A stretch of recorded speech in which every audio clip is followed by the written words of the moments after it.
Time for Wine Talks with Paul K. Fascinating story. This is Robert Mondavi from the Michael Mondavi Winery. I taste a lot of wine. Having a conversation with Shark Tank, Kevin O'Leary. Michael Silacci, Opus One Winery. Incredible conversation with Dr. Mia Ruth. No matter what, you're definitely going to feel better. Sit back and grab a glass.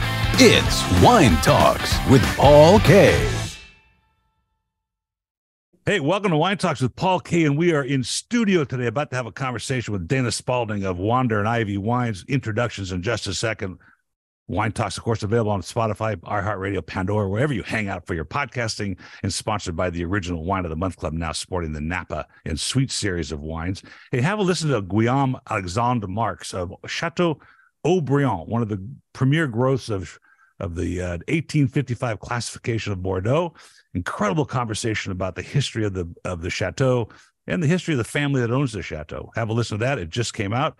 But not why we're here today. We're here to have a conversation with Dana Spaulding, CEO and founder, probably chief bottle washer, and who knows what else of Wander and Ivy Wines. Welcome to the show. Thank you. Thanks for having me. Where are we located right now? I'm in Denver, Colorado. It's a little chilly. Denver, Colorado. Wow. Have you guys had this crazy weather that we've had like down here? Like we're flooded. You know, not the rains. We've had more snow. Normally we always get it in the mountains, but right now it's actually snowing, which is just making it a little chilly here right now. You know, there's this, we'll get into the idea of where you source your grapes and how you make your wines, but, you know, Colorado, Arizona, Nevada, that whole belt is not necessarily known for its wine trade. Correct. But I was reading a book about Burgundy the other day during the war, and this is not a political show. We don't talk about, you know, how climate change came around and all the rest of it, but it does happen. But it was interesting to read that in 1940, they had such a poor crop because the weather was so wacky because they had a frost in June. Wild. Isn't that crazy? It really is. In 1940. In 1940. So, yeah. You know, there wasn't much of the, well, again, I'm not going to get political. Okay, so. Yeah. But fascinating. Yeah. So what's happening in Colorado when it comes to wine? This is such an interesting story. Wander and Ivy is basically a single serve. Is that what you're going to call it? Correct. Single serve, premium organic single serve wine. Here's a look at it, Paul, if you haven't received your samples yet, which we're getting to you. But yeah, good. All premium organic single serve. And we're going to get a little tongue in cheek here because this is a tough industry. It's hard to get into. It's hard to break into. It's hard to get out of, like I'm trying to do in certain parts of my life. Yeah. But it gets under your skin. You know, you really kind of gets to you, and the challenges of this wine industry really kind of make things happen sometimes in the back of your mind. But you weren't always doing this. You were doing something else. I was always in finance. Prior to founding Wander and Ivy, I was in private wealth management with JP Morgan. Half my career was in New York City office and half was in the Rocky Mountain region. And in Denver, Colorado, I was fortunate to cover the food and beverage category, which really just got me interested. But like you said, wasn't specifically in the world of wine before. So what would that have been if the food and beverage category, what would that cover typically? Oh, for us, I mean, especially in Colorado, there are incredible granola companies, nut butter companies, and, you know, especially here, there was such a focus on natural and organic products. So it was honestly products across the board, you know, kombuchas when it came to beverage, but it wasn't necessarily alcohol. I was very focused on managing wealth for entrepreneurs in the food and beverage. Sometimes they called it health and wellness because there were some ancillary businesses that kind of touched food and beverage, but I loved it. I just loved that they were building these fascinating, innovative companies, building them up, and then they would sell them, come into a large amount of wealth, and my team and I would manage that wealth for them. And so I thought that looks pretty fun and fascinating on that other side of it. What could I do that was similar? What was inspiring, fascinating about it? The large wealth at the end of the rainbow, or the idea that they created something from nothing and how satisfying that is?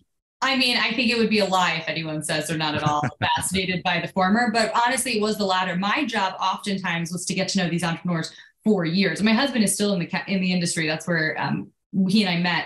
And so he and I would spend years getting to know entrepreneurs because you never know when that transaction is going to happen. And so I really got to know them and their families, the hustle, the hard work. and somewhat understand their journey along the way. And the idea of building something from nothing was so incredibly exciting to me. It was also, since I was really little, exciting that my dad is an entrepreneur and he had built many companies in a very different category. He was always in medical supply industry, but I was always admire the building something from nothing. And I thought, how cool would it be to be able to do something that in a category that I saw a huge gap in, which is what led to the creation of Wander and Ivy.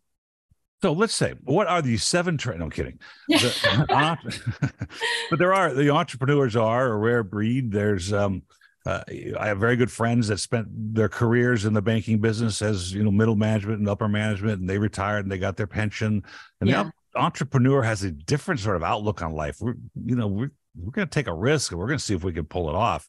Was that sort of your DNA already? Oh, you saw this inspiring idea and you just jumped 2 feet into it?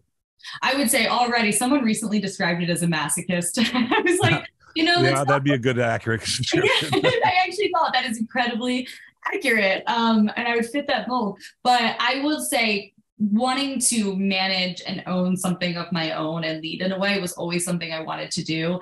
I just was for a long time looking for an idea, something that would be so different if I did it, to step into a category.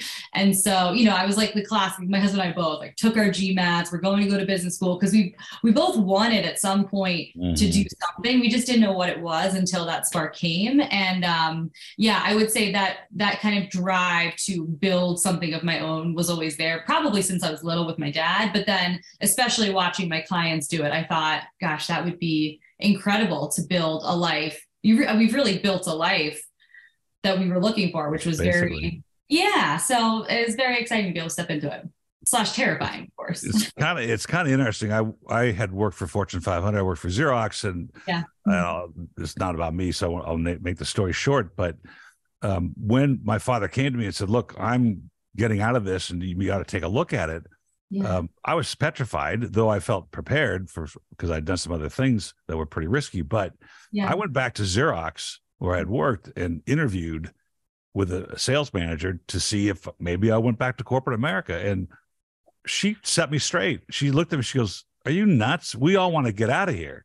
Yeah. You have an opportunity to get out or stay out, actually, because I was already out, and not come back to this hierarchy of people." And I like, wow, you know what? That was really very wise, actually, on her part. So is that, I don't know if that's the prevailing outlook for everybody in corporate America, but I can certainly see in your realm, if you're seeing all this success and you have that in your DNA, it's like, maybe it's time. I couldn't agree more. It's a very comfortable, cushy, high paid life that I was in, and I worked really hard for it. And I would say in many ways, I liked my job. And so that was hard to step away, like you said, terrifying to step away from.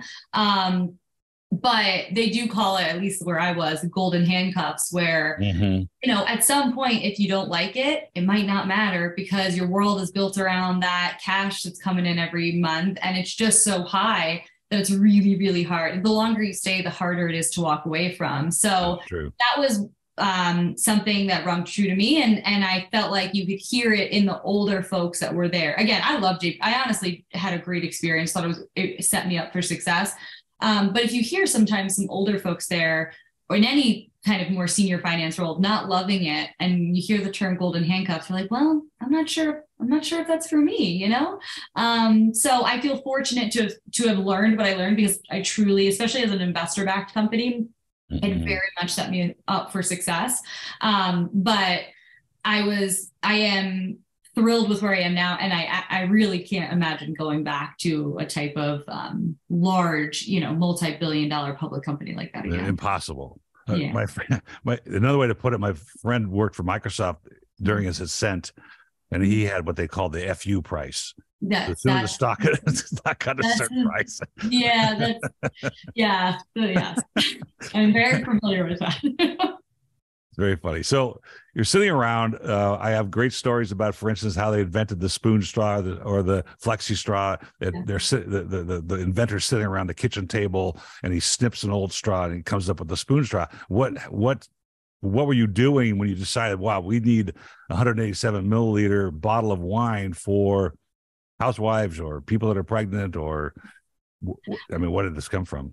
Honestly, it was because my husband had said to me, it was a Monday, I wanted a nice celebratory glass. I went to open a bottle, and he just very casually was like, are you really going to open another bottle of wine and waste it? And it truly was, for me, just super frustrating. And I was annoyed at him because I said, yeah, I want to open a bottle. I'll probably have a glass. So what? And he said, you need to stop wasting wine, and you're not going to drink it all tonight. You hardly ever do. And you throw away a portion of it a couple days later. And so that was just for me an interesting personal experience, because I went to the store, again, not in a business aspect, but just went, shopped, kind of grabbed all of the cans, bags, boxes that I could find and put it in the fridge. My first inclination was actually to not drink it. My husband was then further annoyed because he said, okay, well, you bought all this stuff and now it's just sitting there. And I realized none of them actually felt like a luxury when I was wanting to have, whether it was a celebratory glass or just one nice glass at the end of a long day, a can, or, pouring from a box. It just didn't feel like a luxury. And I thought, okay, well, this is interesting to me now. Let's taste through, let's see what they all taste like. And then it became more of a business exercise where, okay, let's kind of sample everything out in the market. And I've tasted and just felt like there was such a gap of a luxury innovative package with luxury wine inside at an affordable price point, because of course there's Coravin and all the other contraptions that you can use, but they do come with a price tag. And, you have the really low quality, inexpensive stuff to the higher quality, Coravin. And I was like, there's got to be something in between where you can get a great glass of wine, premium. And then when I dug in further and realized how little focus was on natural organic ingredients, especially in alternative packaging, I thought, all right, there's a lot of checks here of differentiators that if I'm going to step into a category that feels pretty crowded, let's do this in such a differentiated way. This could be very successful. And then once I started hearing all of the, doing the market research with both kind of industry experts like you, Paul, tasting it and giving feedback, but then also just our kind of target demographic market focus groups, and hearing so many folks like me wanting something like this, I was like, all right, there's something here. That's a pretty big leap of faith in a very crowded, very tough industry. And cans, I've done a lot of can tasting, and they're coming around a little bit. They're starting to put appellated wines, the vintage wines in them. I've tasted a Pinot Noir from Napa in a can that was quite good, though they're typically over sulfured. But that took some bravado to step into this marketplace and figure this out and try and do it. And you're right, they're not a lot of 187s, and for the listeners, I'm going to say a 187 is a quarter of a bottle, a wine bottle being 750 ml, which is a large pour at a restaurant. Usually it's 5 glasses to a bottle, maybe 6 in some restaurants. So this is a pretty substantial pour that you've created. What were you drinking then? I mean, if you're going to open that bottle of wine, your husband was so upset with you. What was it? Like a bottle of Premier Cru, Grand Cru or something? No, it wasn't a Grand Cru, but it was Prisoner. So, it's, I was just like, come on, it's not that. $30. Yeah, it's like, I was like, it's not. And he kept being like, regardless, you're going to waste it at the end of the day. And so we laughed. I was just like, well, all right, fine, you're right.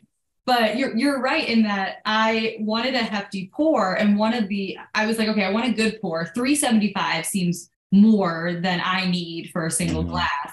But then I also tried some of the wines like Vinebox, which is a lovely business model in the wine club that it is, but it felt so small in that it was 3 ounces. And so for me, I thought that 6.3 ounces, 187 milliliter landed in the middle for what I was looking for, which was that nice glass of wine. It was a nice pour. It didn't feel like a sample. It was a true glass, but also wasn't going to make me feel like that was a little too much with 375 for one sitting. So I landed on that, and it has been a great strategy for us. Well, let me introduce you to a lower tech version.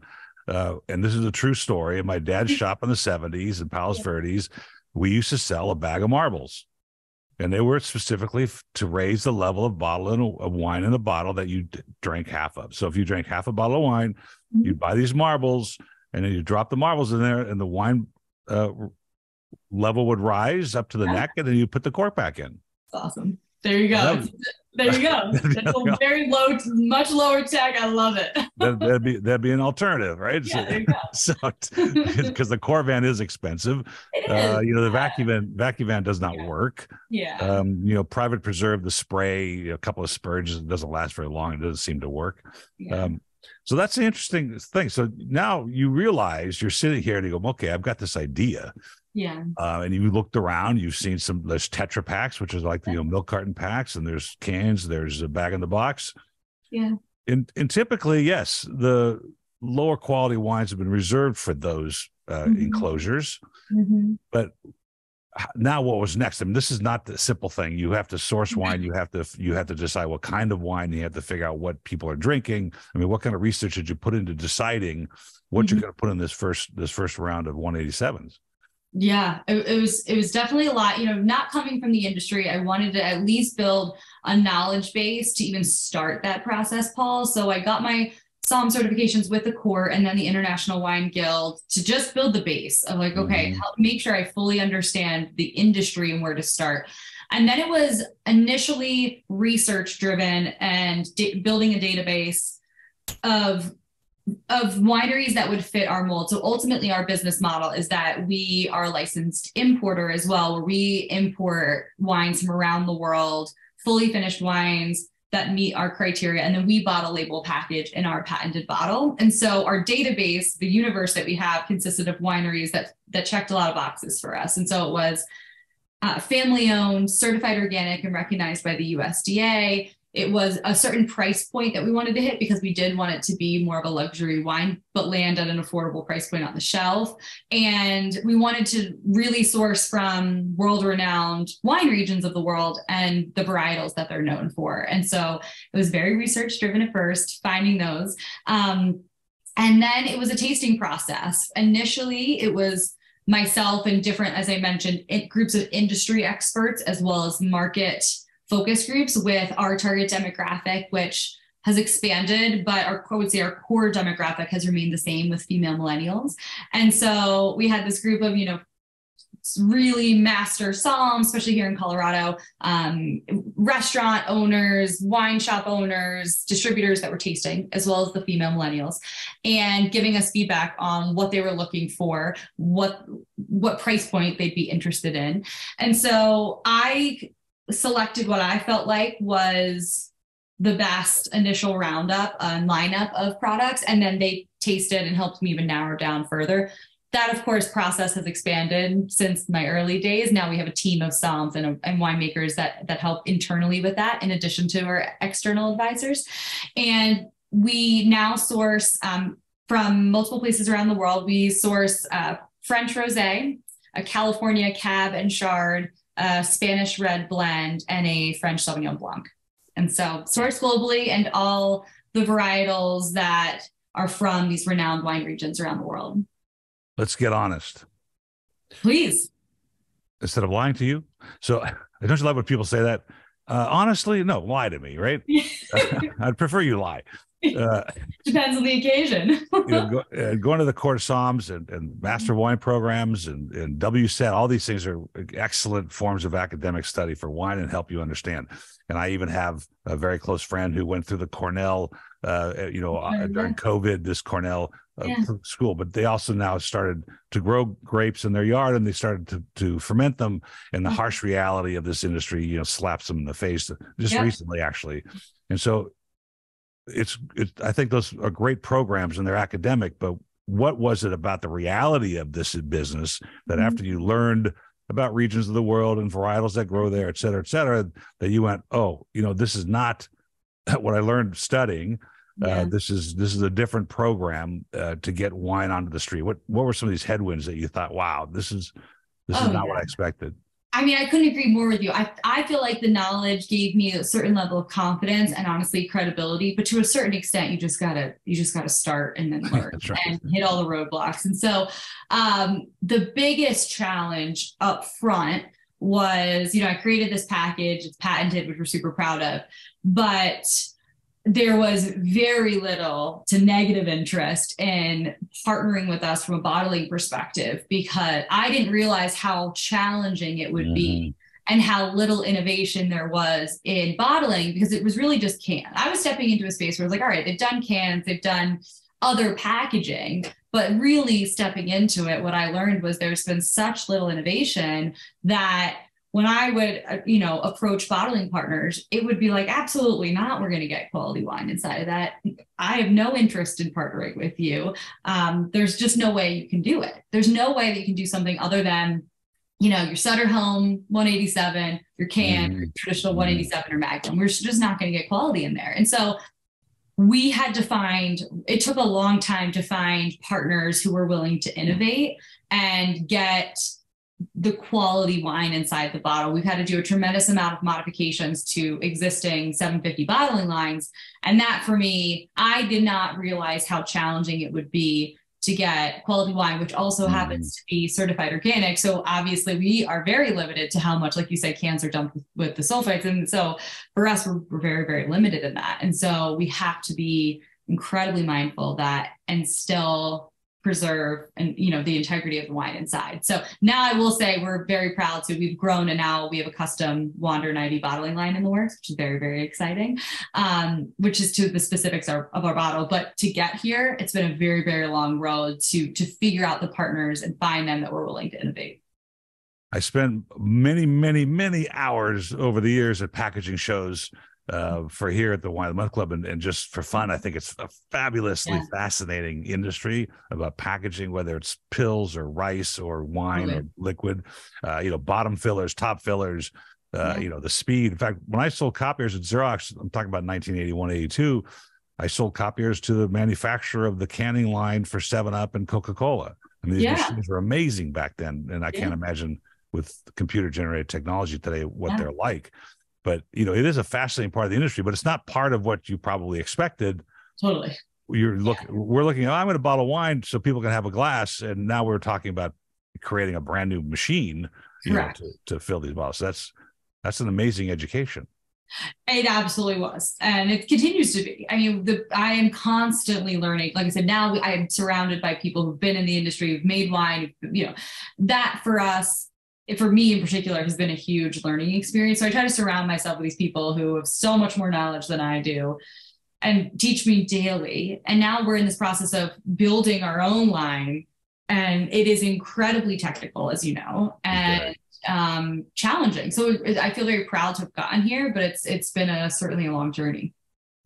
So are you bringing the juice, and for the listeners, the term juice, I had to actually define this for a friend of mine because they thought I meant like orange juice or grape juice, but juice meaning the fermented wine.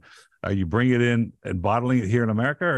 Or some lines overseas, like you have Valencia Red from Spain, but you're bringing it here in Tetra Paks? I mean, not Tetra Paks, but Tetra Tech vinyl bags, or what are we doing? We bring in fully finished wine. So we are the importer, and we bring in all fully finished wines, and we bottle, label, package everything here at our facility in California. Correct. But the taxes are cheaper, so that's better. And and the quality control of that. So let's say you're going to buy this Valencia Red, and you taste some barrel samples or tank samples. Do you blend it at that point? Are you getting Grenache and they blend? So fully finished, our red blend is a 55-45 mix of Bobal and Merlot. That's all done with our partner vineyard in Valencia, and we bring it almost always fully ready to go. Sometimes our winemaker will make minor tweaks, but largely it's fully finished and ready to go. And so what were the headwinds to finding these organic farms to send you wine? Let's talk about organic farms. There's different certifications for different parts of the world. We're talking about in Europe. In Europe, that's a little more lenient than American certification. Sure is. Sure is.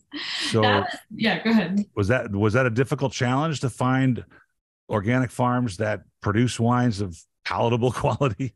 Yes. Yeah, absolutely. And it was a learning experience for me too, because I would get so excited as an early business owner finding these suppliers, because initially, I'm kind of making the pitch. We don't have a product or anything to sample them on, even though I'm wanting to buy their wine, I'm also pitching myself in terms of why we should partner together. And so I would get so excited. There were multiple suppliers in Europe and New Zealand that I was very interested in very early on in partnering with. And then I realized at the final stage, when we're doing all of the, legal analysis and review of the ingredients, that they have one or two ingredients that the USDA doesn't allow. And so, but their countries allow and call it organic, but ours is pretty strict. And so it was frustrating because I'd get far down the line.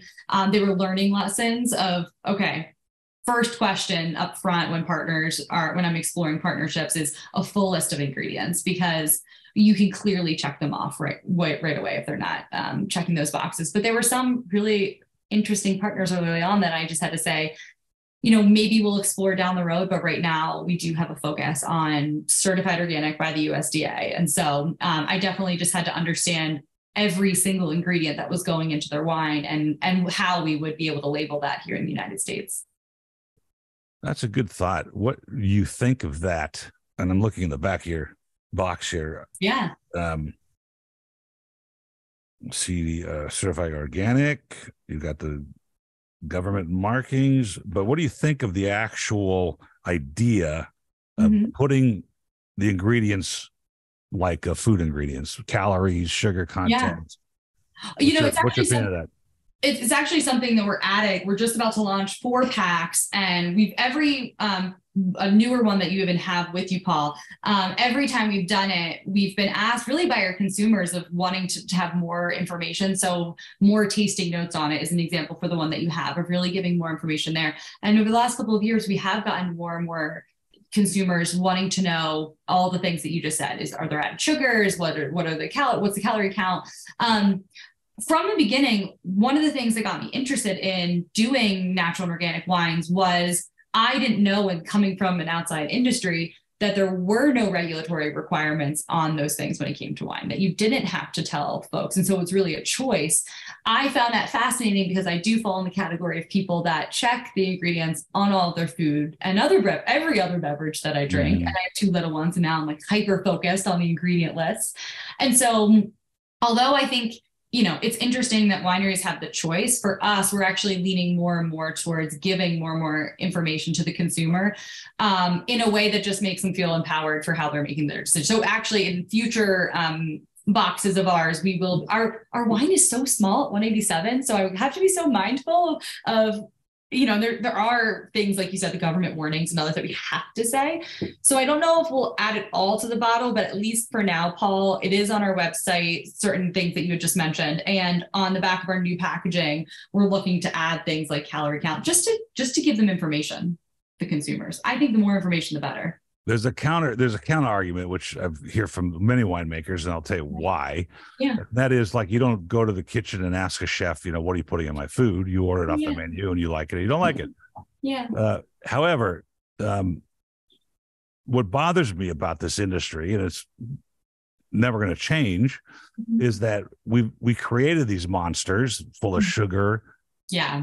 And all the other ingredients, the 76 things you can put in a wine in America. To acidulate it or to round it out, or whatever you want to do, defoamers, all the things you can put into a wine as you're making it. And so we created those in the first place. And now we're going back to what wine was in the first place. Yeah. Because for all those years, and I'm not talking now 8,000 years or so, and up until recently, I'm talking about recent history, I'm talking to maybe the 40s or 50s, when the Bordelais invented copper sulfate, the wine was honest. Yeah. You didn't put things in it. There wasn't anything to put in it. There weren't pesticides, insecticides, or herbicides to bother the vineyards. Yeah. And so now we're acting like, wow, we're really producing something honest. Well, it always was honest. So it bothers me that man created the problem in the first place, and then we're backing off, going back to what I think an honest glass of wine. Yeah. And that's the term I've been using. I want an honest glass of wine. And if I drink an honest glass of wine, it's not going to have those things in it. Mm-hmm. I mean, I love that. I couldn't agree with you more. And I think it's just going back to the way in which the wine should be. But for me, what was interesting was, as what I thought was a pretty knowledgeable consumer in general, I found it fascinating that I didn't know a lot of those things. And I think not getting too general, or generalizing, but I think that a lot of consumers are not aware of the many things that you can put in. And so for me, if as a consumer, I think the more transparent we could get and more information we could provide about getting to the honest glass, the better. So I lean towards that. And we're actually, every new package, we're adding more and more based on, really, because we have this DTC and wholesale. It is interesting to get both sides of the feedback there. And particularly the direct to consumer, we definitely get a lot of those questions. And so we're answering all the time individual questions. We thought might as well just make it much more public information on our website and our packaging. Two different things, two different worlds you're in. Yes. The DTC world is very interesting because I've been doing this for so long, and we started as a small wine shop, like I said, in Palos Verdes Estates in the 70s. Yeah. A lot of wineries that didn't do DTC do it now. It's very important for their part of their business. So it's very important because you go directly to retail from manufacturing side. So there's no importer, and I mean, no importer, but no distributor in the middle. Mm-hmm. But it's a different business. I mean, you kind of have two personalities here. They don't really cross over that much. How are you managing that?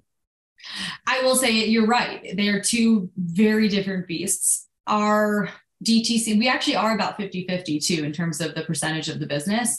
And we have entire different teams focused on that, on those two different sides of the business.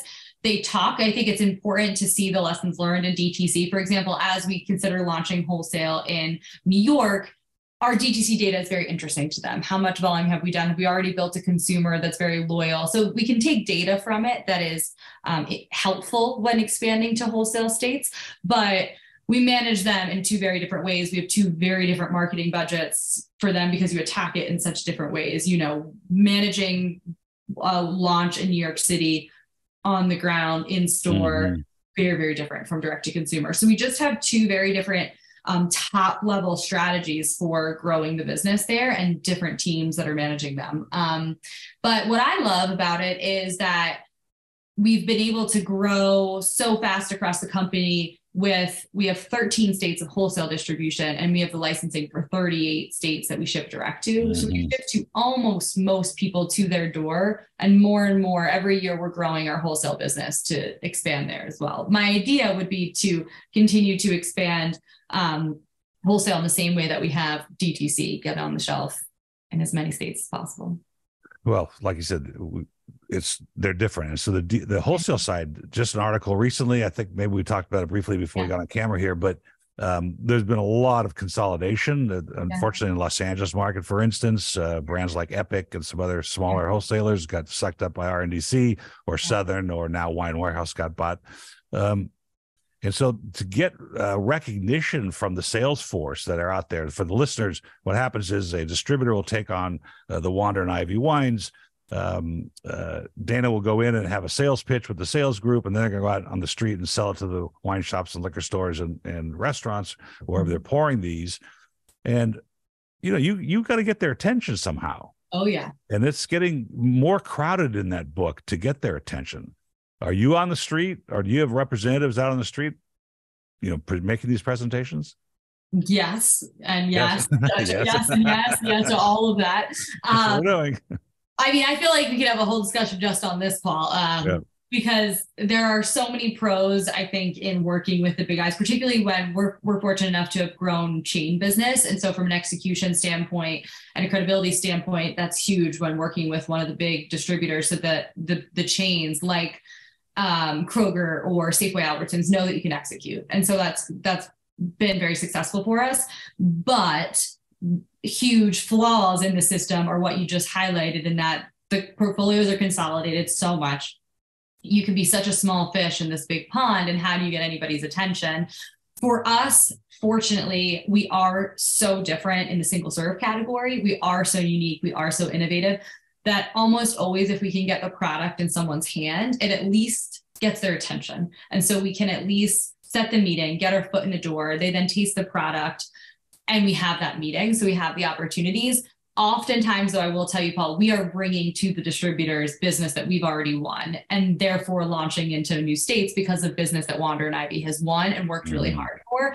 And so from there, distributors pick it up. and can build and grow it. But we also have people on the street that are growing it as well. So one of, I think, the hard lessons learned for me is that Wander and Ivy is just growing a business like this. It is crucial for us to invest in the sales and marketing, knowing that these portfolios are so large. It's so hard to get anybody's attention. Mm-hmm. We have some really great partners and some really strong partners across the country, but it takes a lot of work and a lot of investment to get attention. And thankfully, our unique bottle, our unique product, our differentiators can get us there.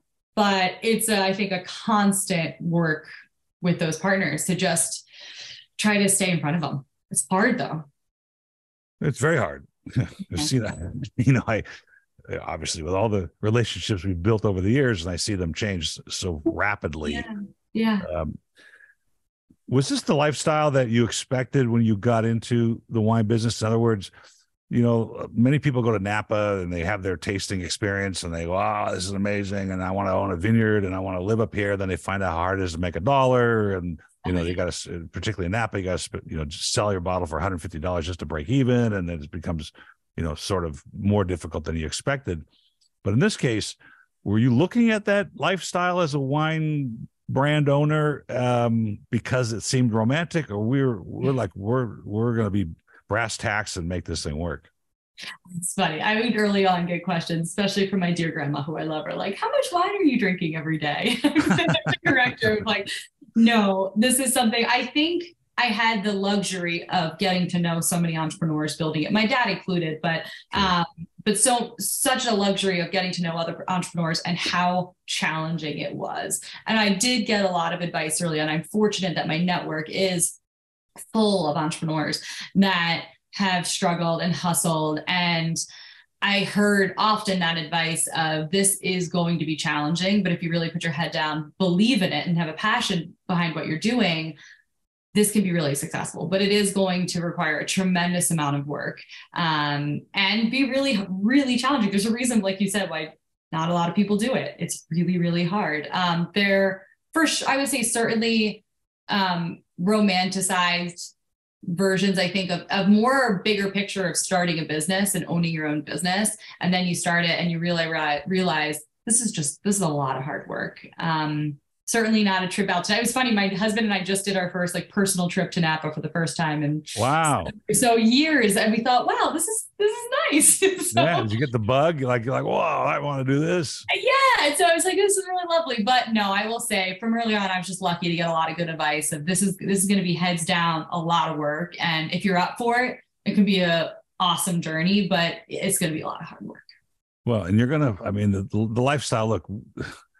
It's kind of like the airline industry, where the romanticism of flying and going worldwide, you don't make a lot of money, and that's what most people on the street will tell you. But man, you have the greatest meals. And one winemaker told me, he goes, "I've met the most amazing people, been the most amazing places, drank the most amazing wine, and ate the most amazing food." Yeah, you know, I can live with that, right? I can live with that. Yeah, that your end game is going to be to build this brand, of course, and hopefully do other things. What do you think is next? Is it varietal changes, bottle size changes? You have a patent on this product already as far as the packaging is concerned, but you know, what's your next level of sort of entrepreneurship? Are we going to look at more varietals? I have 4 here. Yeah, so you have 4. So we're constantly thinking about, okay, what can we do that's new and exciting, innovative, something that our consumers really looking for. We consistently heard that a Sauvignon Blanc from a varietal standpoint was something that our consumer was really looking for, both wholesale and DTC. So we're launching our Sauvignon Blanc in about a month or 2. And so that's really exciting from a varietal standpoint. From innovation standpoint, I'm incredibly excited to be adding sparkling, which you know very well from a technical standpoint. Wow. It is quite challenging to add consistent bubbles to this packaging. And so our own custom Wander and Ivy bottling line will allow us to do just that. And so that is incredibly exciting. And then really just from a packaging standpoint, we're always thinking about what can we do that's in line with the trends that consumers are looking for, but in our own custom Wander and Ivy way. So we have a couple, like I mentioned, 4 packs and other packaging that is quite different from others that are there on the shelf right now and will really pop on the shelf. So Exciting. We're always thinking about, we have a lot of other things in the pipeline for kind of 2024. And just, I think that's required in this industry to stay ahead of the curve, is doing something innovative that we think our consumers are really looking for. Well, as Kevin O'Leary told me, the famed Shark Tank guy, when he was on the show, was, what works today is not going to work tomorrow. What works tomorrow is not going to work the next day. And that's, and, a lot of industries are like that, but wine and consumerism is it's so wacky right now, because the post-COVID world has created all kinds of unknowns for us as we go through this. So it's really exciting to hear that you stumbled across this thing, and that you stumbled across it. You actually created this thing, and that, you're poised to make the changes you need to make. You mentioned Sauvignon Blanc. I think it was French, right? French Sauvignon Blanc. Yes. Or Loire or. Yes, exactly. So that's coming, and very soon, which is great. So it's all teed up, and like I said, it's just, we're often asking our consumers via surveys, as well as, of course, our folks on the street, of what more are folks looking for. And we hear it all the time. I was just at a distributor meeting that said, it was almost as if I planted the question. She said, well, okay, you have a Chardonnay, but if you had a Sauvignon Blanc, and I said, I have great news for you. And so we're just trying to listen to what folks are hearing on the street, what they are craving, and try to deliver that as quickly as possible. It'll never cease to amaze you as to what varietals become, popular and which ones wane. Obviously the movie Sideways, Rex Pickett's been on the show a couple times, changed the consumption of Merlot forever. It's sort of bounced back recently. It's taken like 10 years, maybe even more. But I went to dinner the other night at a Spanish restaurant with my cousin, who is a total wine rookie, and he orders a Sancerre. So the first problem is that you don't order Sancerre at a Spanish restaurant because they probably don't have it. But the bigger point was, what do you know from Sancerre from anything? But it's so popular as Sauvignon Blanc in this particular region. I'm like, wow, it's a head tilter for me. Like, wow, what did he learn about Sauvignon Blanc or Sancerre? That's so interesting. What is your current fascination? I mean, when you get into this business, and since you studied wine through the different platforms, do you have a fascination of things you're I love that question. For me, I'm also deep in it, as you could tell from the sparkling standpoint, of really how to nail it in an alternative packaging, because I think it's really it's not done that well across the alternative packaging space. And so it's fascinating to me to be able to get it so technically correct, I feel like, and consistent across the board, which is so challenging. And I just love bubbles in particular. So that's something that I just love. Feels very celebratory. And so the technical side of that, I'm very interested in right now, and getting it right, and very consistent in our packaging, which is just challenging in general to bottle. But that adds another layer of complexity that I know. I want you to get into the wine side now. Now we're off of the business side. We're off of the packaging, because I taught my son-in-law champagne, and now that's costing me a fortune to keep my daughter and her son-in-law in champagne, but so we love it. But I mean, a district of the world, a varietal, something that just tickles your fancy that you want to continue your education on.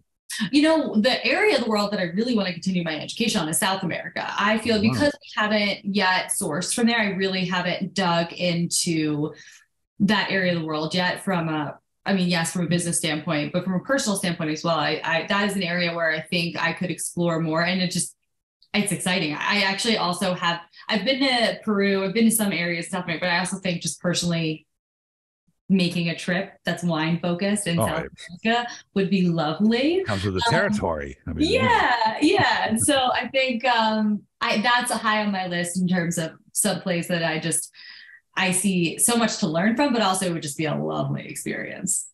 Argentina has eclipsed, in my opinion, the Chilean side of things, and for whatever reason, but because Malbec's such an interesting grape, it's very elevation sensitive. So they've been doing some crazy experiments with different elevations up the Andes to see what Malbec produce. I think it's fascinating. But the other one's Uruguay.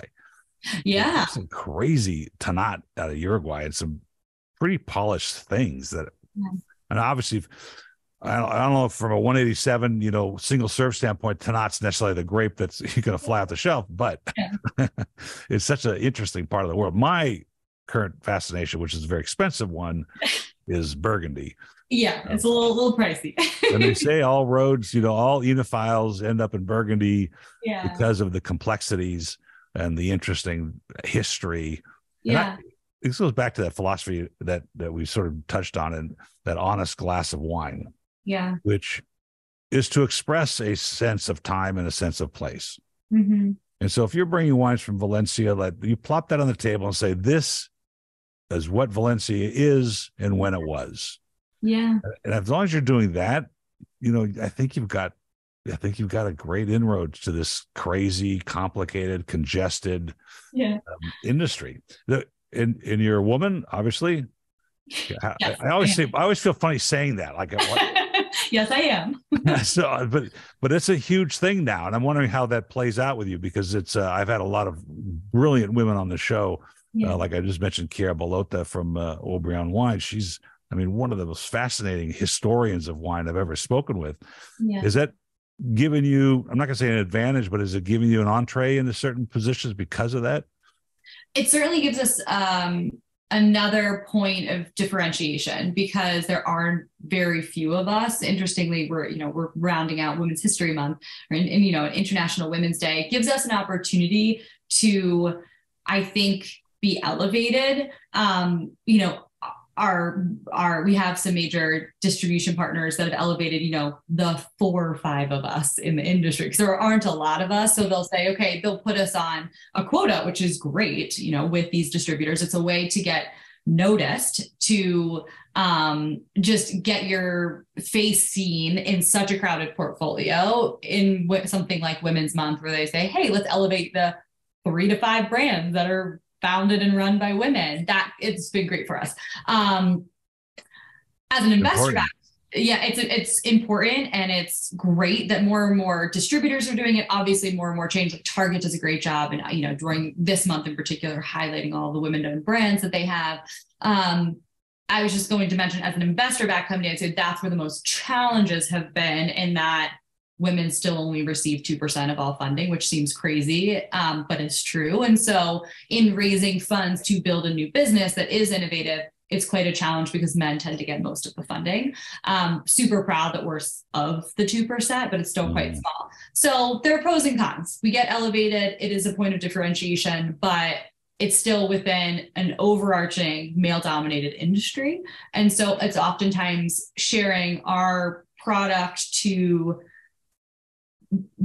older males that aren't necessarily our target demographic, and having them really understand the product takes some time sometimes, versus just sharing it directly to our target demographic. So challenges for sure, but I really love the platform to be able to represent diversity and show different thinking in a category that has been pretty driven by men. Love that you've had so many women on. You've had amazing women on. There have been pretty amazing conversations. Yeah. I almost gave my wife an extra point of the company. Make it 51-49, so it become. Well, funny enough, I understand that as a certified women-owned company, at the beginning, you have to prove so much that it's not a front, that I'm not just, a woman front, because so many businesses apparently do that, truly trying to, get that recognition. So I had, they come to my house and look at my ID and make sure I'm actually running it and all of that. But just side story, but being a minority, like we're also certified disability owned. I have syndactyly, and that is another area of just representing diversity and something different. And so any way that I can use the platform for good to represent diversity with our distributors, chains, it's an awesome way to elevate the brand and to connect with consumers, for sure. I guarantee if you walk in here, you'll see that Sandra, my wife, is in the mix big time. Oh, I love that. That's sometimes, but it's fabulous. That's amazing. I hear you though. She's great. She's awesome. She's actually a licensed CPA, so she, understands that side of the business very well. Yeah, she keeps you in track. It's very important. I will say I made more money when she wasn't around, because I wrote everything off. Now it's legit. She's like, all right, Paul, we gotta. we're already on 50 minutes. It's been a fascinating conversation. I hope we can do it again. This was wonderful. Thank you so much for having me. I think we can peel back some other things and some other subjects. Yeah. It'll be fun to see how the next step goes. Love to see your packaging line when it happens. I literally go to the Westpac, which is in Southern California here every year, just to see what's going on. Yeah. Well, maybe I can host you one time and you can take a look. That'd be great. Yeah, we'd love and that. Of course, I don't think I've been to Colorado for quite a long time, but if we're ever in town, we'd love to taste some wine with you and just have some fun. If you're in the same when you're in LA. That sounds fabulous. Let's do it. Thanks again. Yeah, thank you so much, Paul. Cheers. Cheers. Hey, that was great. How'd I do? Very good. You know your stuff, so that's the key. That's fun. I have to say, we were reaching out to influencers in the space, thinking that if I had the influencer posted their conversation with me, and then now we get more downloads, blah blah blah blah. I've become a download slut. So it's not the case, and in fact, the conversations have to be dumbed down to a point because they don't really understand. Yeah, they just became social followers. They end up with a bunch of social followers, but don't have any clue of what we go through and what we talk about. And I've actually got 2 or 3 that I'm not even going to post because they're just not that interesting. Yeah, and it's a part of the industry and the marketing side of that we have to deal with. I think it's going to implode. I think it's going to change rapidly soon. Yes, because I think people are just going to get, and there's no reason to believe. And if you guys have started influencer or affiliate marketing, you have to be very conscientious about the metrics because it's just, you'll spin your wheels. I absolutely agree. It's really interesting though. It is. Well, thanks again for the time. Kelsey, thank you. She's still here? Yeah, I'm not sure if she's still here, but it was such a pleasure. Thank you so much for having me. It's my pleasure. And I'll get to it. Now, I might have a technical difficulty here, so I'm going to check it right now while I was watching the view meter because I'm self-producing. Yeah. We may end up doing it again in a couple of weeks, just in case it's a problem. All right. You tell me. Thank you. All right. Bye, Paul. Thanks again. Bye-bye.